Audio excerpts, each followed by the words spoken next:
Salut à tous, les amis, j'espère que vous êtes en pleine forme. On se retrouve pour une nouvelle vidéo à seulement 4 jours du retour tant attendu du Real Madrid en compétition. Ce samedi, les Merengues se rendront à Anoeta pour affronter la Real Sociedad, un déplacement qui s'annonce comme un véritable test dans un stade où le Real a souvent eu du mal à s'imposer par le passé. L'excitation est à son comble, et avant de plonger dans les détails du match à venir, passons en revue les dernières actualités autour du club, avec des nouvelles positives et des informations qui devraient ravir les supporters madridistas. Commençons par jeter un œil aux unes des journaux madrilènes. Le quotidien Marca continue de célébrer les exploits de Carlos Alcaraz, le prodige du tennis espagnol, avec un titre évocateur, de la Riviera Maya à la gloire. Alcaraz, qui domine le circuit mondial, reste une source de fierté nationale, mais aucune information spécifique sur le Real Madrid ne figure en une aujourd'hui. Cependant, AS nous rappelle l'intensité du calendrier à venir avec son titre, cette finale en 23 jours. Ce début de saison est particulièrement chargé pour le Real Madrid, avec une série de matchs cruciaux qui vont mettre l'équipe de Xavi Alonso à rude épreuve. Entre le derby explosif contre l'Atlético de Madrid en Liga, le retour tant attendu de la Ligue des Champions et ce déplacement périlleux à Anoeta, les Merengues devront faire preuve de constance et de détermination pour engranger un maximum de points. Dans 3 semaines environ, avec la prochaine trêve internationale, nous pourrons dresser un premier bilan de cette période intense, en espérant que le Real Madrid aura su tirer son épingle du jeu. Passons maintenant à une nouvelle qui a de quoi réjouir les supporters. L'ambiance à l'entraînement hier était particulièrement positive. Une photo publiée par le club montre Jude Bellingham, tout sourire, de retour à l'entraînement aux côtés de ses coéquipiers. C'est une excellente nouvelle pour le Real Madrid, surtout après l'opération à l'épaule subie par le milieu anglais en juillet. Bellingham semble en avance sur son programme de récupération, et son retour est désormais attendu pour la fin du mois de septembre, voire un peu plus tôt si tout se passe bien. Le staff médical du club adopte toutefois une approche prudente, déterminée à éviter tout risque de rechute qui pourrait compromettre sa saison. Hier, Bellingham a participé à une partie de la séance collective tout en poursuivant un travail individualisé, signe de son engagement à revenir au plus vite à son meilleur niveau. Sa présence au milieu de terrain, avec sa vision du jeu, son flair offensif et sa capacité à faire la différence dans les moments clés, est un atout majeur pour Xavi Alonso. Son retour imminent galvanise les supporters, impatients de le revoir briller dans le système du nouvel entraîneur. Une autre nouvelle tout aussi enthousiasmante concerne Eduardo Camavinga. Après plusieurs semaines sur la touche en raison d'une blessure à la cheville, le jeune milieu français a fait son grand retour à l'entraînement, participant à l'intégralité de la séance d'hier avec l'équipe.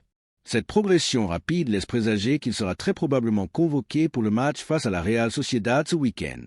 Camavinga, avec sa polyvalence, son énergie débordante et sa capacité à couvrir le terrain, est un élément clé de l'effectif madrilène. Son retour tombe à point nommé dans un calendrier chargé, où la profondeur de l'effectif sera essentielle pour maintenir un haut niveau de performance.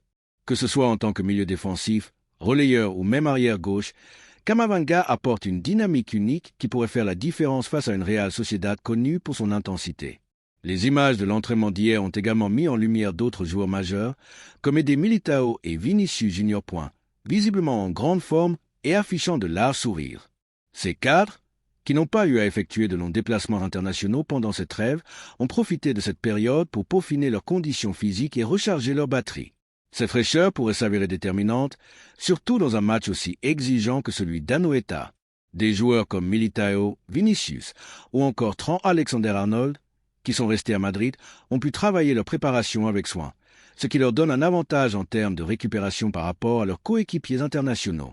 Cette gestion intelligente des ressources physiques est un atout pour Xavi Alonso, qui pourra compter sur des joueurs en pleine possession de leurs moyens pour ce début de marathon compétitif. En parlant des internationaux, la majorité des joueurs du Real Madrid devraient rejoindre l'équipe demain, mercredi, pour ceux qui ont terminé leurs engagements avec leur sélection nationale.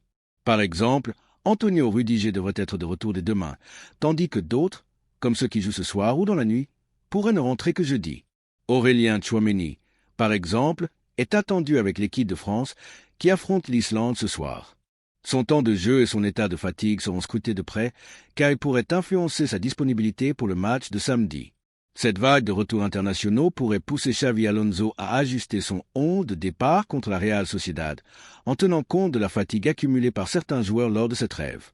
Des modifications dans la composition de l'équipe sont donc probables afin de préserver la fraîcheur physique tout en maintenant un niveau de compétitivité optimal. Du côté des performances internationales, un Méringué s'est illustré hier en Afrique, Brahim Diaz. Bien qu'il n'ait pas joué, il était avec la sélection marocaine qui a dominé la Zambie 2-0 dans le cadre des éliminatoires de la Coupe du Monde. Sous la houlette de Wally Regragui, le Maroc a fait tourner son effectif, mais cela n'a pas empêché les Lions de l'Atlas de poursuivre leur sans faute, avec une qualification déjà assurée pour le mondial. L'absence de Brahim dans ce match est une aubaine pour le Real Madrid, car il devrait revenir à Madrid avec des jambes fraîches, un avantage non négligeable par rapport à d'autres joueurs qui enchaînent les minutes en sélection, comme Federico Valverde, qui pourrait jouer ce soir ou dans la nuit. La fraîcheur de Brahim pourrait lui permettre de jouer un rôle clé ce week-end, que ce soit comme titulaire ou comme remplaçant percutant. En conclusion, l'approche du match contre la Real Sociedad marque le début d'une période cruciale pour le Real Madrid. Avec le retour éminent de joueurs comme Jude Bellingham et Eduardo Camavinga et la fraîcheur physique de cadres comme Vinicius Junior, Militao et Brahim Diaz, l'équipe semble bien armée pour relever ce défi. Xavi Alonso aura la lourde tâche de composer un 11 compétitif tout en gérant les retours des internationaux et les contraintes du calendrier. Alors, les amis, quelles sont vos attentes pour ce week-end? Pensez-vous que le Real Madrid peut s'imposer à Anoeta? Et que pensez-vous du retour de Bellingham et Camavinga? Partagez vos impressions dans les commentaires, abonnez-vous à la chaîne et activez la cloche pour ne rien manquer des prochaines vidéos. D'ailleurs, je serai en déplacement la semaine prochaine pour assister au match Real Madrid contre l'Olympique de Marseille, après un passage au Maroc pour le mariage d'un ami. Souhaitez-vous un vlog de cette expérience? Faites-le moi savoir. Merci pour votre soutien. Et comme toujours, à la Madrid. On continue notre plongée dans l'actualité brûlante du Real Madrid. Aujourd'hui, on va parler d'un joueur qui fait beaucoup parler de lui, Aurélien Tchouaméni, et des débuts fracassants de Xavi Alonso en tant qu'entraîneur du club. Mais commençons par un moment clé de la semaine dernière, la passe décisive magistrale de Tchouaméni pour Kylian Mbappé lors du match de l'équipe de France contre l'Ukraine vendredi dernier. Si vous n'avez pas encore vu ce but, je vous invite à aller le découvrir, car c'est un véritable bijou. La passe de Tchouaméni est tout simplement sublime, digne des plus grands maestros du milieu de terrain. Dans une déclaration après le match, Tchouaméni a expliqué avec assurance « J'ai les qualités pour faire ce genre de passe. J'ai beaucoup appris de Luka Modric et Toni Kroos. » Et il a raison. Cette passe précise, parfaitement dosée, qui a mis Mbappé en orbite, rappelle les gestes d'élégance et de vision dont Modric et Kroos ont fait leur marque de fabrique au Real Madrid. C'est une connexion entre générations, un témoignage de l'influence durable des légendes du club sur les jeunes talents comme Tchouaméni. Cette action illustre à quel point le Français a progressé dans sa capacité à lire le jeu et à créer des opportunités décisives, un domaine où il continue de s'améliorer sous la direction de Xavi Alonso. D'ailleurs, Tchouaméni ne s'est pas arrêté là dans ses déclarations. Il a également partagé son enthousiasme pour le projet tactique de Xavi Alonso, affirmant « Xavi Alonso apporte de nouvelles idées, de nouveaux principes, et tout cela me convient parfaitement. » Ce n'est pas la première fois qu'on entend de tels éloges de sa part. Déjà lors de la Coupe du Monde des clubs, Alonso avait publiquement exprimé son admiration pour le profil de Tchouaméni, allant jusqu'à le décrire comme le prolongement de son cerveau sur le terrain. Cette déclaration, qui avait marqué les esprits à l'époque, souligne la confiance absolue que l'entraîneur place en son milieu défensif. Tchouaméni, avec sa lecture du jeu, sa capacité à couper les lignes adverses et son intelligence tactique incarnent parfaitement la vision d'Alonso pour un milieu de terrain moderne, un joueur capable de défendre, de relancer proprement et de contribuer à la construction du jeu. Cette relation privilégiée entre l'entraîneur et son joueur est un signe prometteur pour l'avenir du Real Madrid, car elle montre que Tchouaméni est au cœur du projet d'Alonso. Il est fascinant de constater l'évolution de Tchouaméni au Real Madrid. Si l'on remonte à peine quelques mois en arrière, au mois de janvier, il traversait une période difficile. Certains supporters, au Santiago Bernabéu, n'hésitaient pas à le siffler, remettant en question sa place dans l'effectif. Des critiques fusaient. Pourquoi Tchouaméni continue-t-il de jouer? Il n'a pas le niveau pour le Real Madrid. Ces doutes semblaient alors peser lourd sur le jeune Français. Mais depuis février, Tchouaméni a répondu sur le terrain de la plus belle des manières. Sans faire de bruit, avec humilité et un travail acharné, il a progressivement fait taire ses détracteurs. Ses performances, match après match, ont montré une régularité impressionnante, une solidité défensive remarquable et une capacité croissante à influencer le jeu offensif. Aujourd'hui, il est devenu un pilier incontournable de l'équipe, un joueur dont la présence au milieu de terrain apporte équilibre et sérénité. Cette métamorphose est le fruit de son éthique de travail irréprochable et de sa capacité à apprendre des meilleurs, comme Modric et Kroos. Tchouaméni est l'exemple parfait d'un joueur qui, face à l'adversité, choisit de répondre par des performances de haut niveau plutôt que par des paroles. Passons maintenant à une autre nouvelle qui ravira les supporters. Xavi Alonso a été désigné manager du mois en Liga. Félicitations à lui pour ce premier trophée individuel depuis son arrivée à la tête du Real Madrid. Avec 3 matchs et 3 victoires en Liga, Alonso a réussi des débuts tonitruants, posant les bases d'une saison qui s'annonce prometteuse. Ce départ parfait reflète non seulement son talent tactique, mais aussi sa capacité à fédérer un effectif aussi talentueux que compétitif. Sous sa direction, le Real Madrid affiche une dynamique positive, mêlant fluidité offensive, solidité défensive et une intensité qui rappelle les grandes heures du club. Ce prix est une reconnaissance méritée pour Alonso, qui a su imposer sa patte dès ses premiers matchs à la tête de l'équipe. Avec le retour imminent de la Ligue des Champions et un calendrier chargé de 7 matchs cruciaux en 23 jours, le Real Madrid entre dans une phase décisive de la saison. Ce bloc de rencontres, incluant le derby contre l'Atlético de Madrid et le déplacement à Anoeta face à la Real Sociedad, sera un véritable test pour l'équipe. L'apport de joueurs comme Tchouaméni, avec sa polyvalence et sa maturité, sera essentiel pour maintenir cette dynamique. Le retour de Jude Bellingham et Eduardo Camavinga, combiné à la forme étincelante de Kylian Mbappé et Vinicius Junior, donne au Real Madrid toutes les armes pour briller sur la scène européenne et nationale. Les ambitions sont claires, le club vise non seulement la Liga, mais aussi un nouveau sacre en Ligue des Champions, une compétition où il excelle historiquement. Alors, les amis, quelles sont vos attentes pour ce bloc de 7 matchs? Pensez-vous que Tchouaméni continuera sur sa lancée et s'imposera comme l'un des leaders du milieu de terrain? Et que dire des débuts impressionnants de Xavi Alonso? Partagez vos impressions dans les commentaires, abonnez-vous à la chaîne et activez la cloche pour ne rien manquer des prochaines vidéos. D'ailleurs, je serai en déplacement la semaine prochaine pour assister au match Real Madrid contre l'Olympique de Marseille, après un passage au Maroc pour le mariage d'un ami. Souhaitez-vous un vlog de cette expérience? Faites-le moi savoir. Merci pour votre soutien et comme toujours, à la Madrid. Avec un calendrier chargé et des ambitions élevées pour les semaines à venir, le club se prépare à une période cruciale marquée par des matchs clés en Liga et en Ligue des Champions.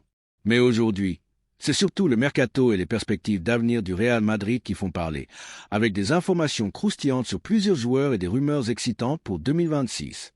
Accrochez-vous, car on a du lourd à décortiquer. Commençons par 2 informations importantes concernant la défense madrilène. Selon le quotidien AS, David Alaba, le défenseur autrichien, est bien conscient que son aventure au Real Madrid touche à sa fin. Avec l'un des salaires les plus élevés de l'effectif, Alaba, dont le contrat expire en juillet 2026, ne devrait pas bénéficier d'une prolongation. Âgé de 33 ans et freiné par des blessures récurrentes ces dernières saisons, l'ancien joueur du Bayern Munich devrait quitter le Santiago Bernabéu l'été prochain, probablement en tant qu'agent libre.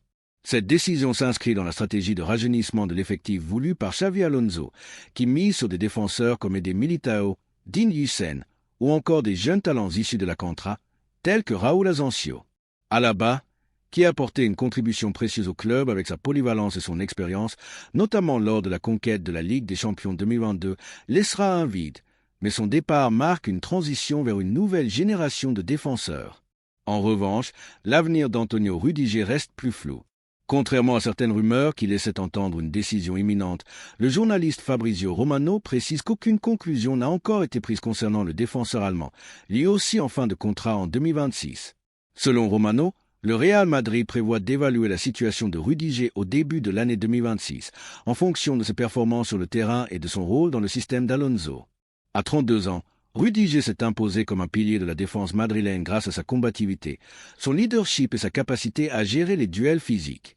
Cependant, son âge et la montée en puissance de jeunes défenseurs pourraient pousser le club à envisager d'autres options. Pour l'instant, toutes les possibilités restent ouvertes. Une prolongation de contrat, un départ en tant qu'agent libre ou même un transfert dès janvier 2026 si une offre intéressante se présente. Ce dossier sera à suivre de près dans les mois à venir car Rudiger reste un joueur clé pour l'équilibre défensif de l'équipe. Passons maintenant aux rumeurs mercato pour l'été 2026 qui s'annoncent déjà très excitantes. Selon Fabrizio Romano, le Real Madrid porte un intérêt marqué à Adam Wharton, le jeune milieu de terrain international anglais de Crystal Palace. À seulement 21 ans, Wharton s'est rapidement imposé comme l'un des talents les plus prometteurs de Premier League grâce à sa vision du jeu, sa précision dans les passes et sa maturité tactique impressionnante pour son âge. Le Real Madrid n'est pas seul sur ce dossier, car plusieurs grands clubs européens suivent également de près ses performances. Wharton pourrait devenir une cible prioritaire pour l'été 2026, surtout que le Real Madrid semble déterminé à renforcer son milieu de terrain à ce moment-là. Cet été 2025, malgré des mouvements significatifs sur le marché des transferts, le club n'a pas réussi à recruter un nouveau milieu de terrain, ce qui laisse présager une activité intense dans ce secteur l'année prochaine. Avec son profil complet, capable de défendre, de relancer et de créer, Wharton correspond parfaitement à la vision de Xavi Alonso, qui privilégie les milieux polyvalents et dynamiques. Un autre nom qui revient avec insistance pour 2026 est celui de Nico Paz, le jeune milieu offensif prêté à Como, en Italie. Fabrizio Romano est formel. On s'attend à un retour de Nico Paz au Real Madrid en 2026. À 21 ans, Paz continue de se développer dans un championnat italien exigeant, sous l'œil attentif du Real Madrid, qui garde une clause de rachat sur le joueur, estimée entre 10 et 11 millions d'euros. Cette clause, apparemment progressive, permet au club de récupérer son joyau à un coût relativement modeste. On se souvient que Tottenham avait proposé une offre colossale de 70 millions d'euros pour Paz, que le Real Madrid a refusé, préférant laisser Como conserver le joueur pour une saison supplémentaire tout en sécurisant son retour. Cette décision stratégique montre la confiance du club en Paz, considéré comme l'un des talents les plus prometteurs de la Contra. Cependant, pour compenser Como, qui a rejeté l'offre de Tottenham, le Real Madrid pourrait devoir verser une indemnité supplémentaire au-delà de la clause de rachat. Les modalités exactes restent à définir, mais une chose est sûre. Nico Paz devrait bel et bien revêtir le maillot merengue à l'été 2026, prêt à apporter sa créativité et sa maturité au milieu de terrain. Enfin, une rumeur particulièrement intrigante concerne Ibrahima Konaté, le défenseur central de Liverpool. Selon José Félix Diaz, journaliste chez Marca, le Real Madrid serait en discussion avancée pour recruter Konaté, dont le contrat expire également en 2026. À 26 ans, le défenseur français impressionne par sa puissance physique, sa solidité défensive et sa capacité à relancer proprement, des qualités qui en font une cible idéale pour renforcer la défense madrilène. Cependant, il est encore prématuré de considérer ce transfert comme acquis. Konaté, qui semble attiré par le projet du Real Madrid, pourrait être tenté par une aventure au Santiago Bernabéu, mais Liverpool fera tout pour prolonger son contrat dans les semaines ou mois à venir. Une autre possibilité, évoquée par certains médias, est que les Reds envisagent un transfert dès janvier 2026 pour éviter de perdre Konaté gratuitement, comme cela avait été envisagé l'année dernière avec Trent Alexander-Arnold.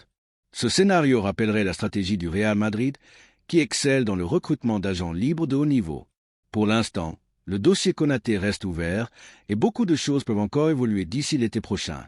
Ce qui est certain, c'est que le Real Madrid a les yeux rivés sur ce joueur qui pourrait former un duo redoutable avec Militao ou Ysen. En conclusion, l'avenir du Real Madrid s'annonce passionnant, tant sur le terrain qu'en coulisses. Avec un calendrier chargé de cette Matruccio en 23 jours, l'équipe de Xavi Alonso devra faire preuve de constance pour répondre aux attentes élevées des supporters. En parallèle, les rumeurs mercato pour 2026, avec des noms comme Adam Wharton, Nico Paz et Ibrahima Konaté, laissent entrevoir un projet ambitieux visant à renforcer l'effectif avec des talents jeunes et prometteurs. Alors, les amis, que pensez-vous de ces développements? Êtes-vous excités par le retour imminent de Nico Paz? Et que diriez-vous d'un recrutement de Konaté pour solidifier la défense? Partagez vos avis dans les commentaires, lâchez un petit pouce bleu si la vidéo vous a plu et abonnez-vous à la chaîne pour ne rien manquer des prochaines actualités. Je vous souhaite une excellente journée et on se retrouve très vite pour de nouvelles analyses. Ciao et à la Madrid!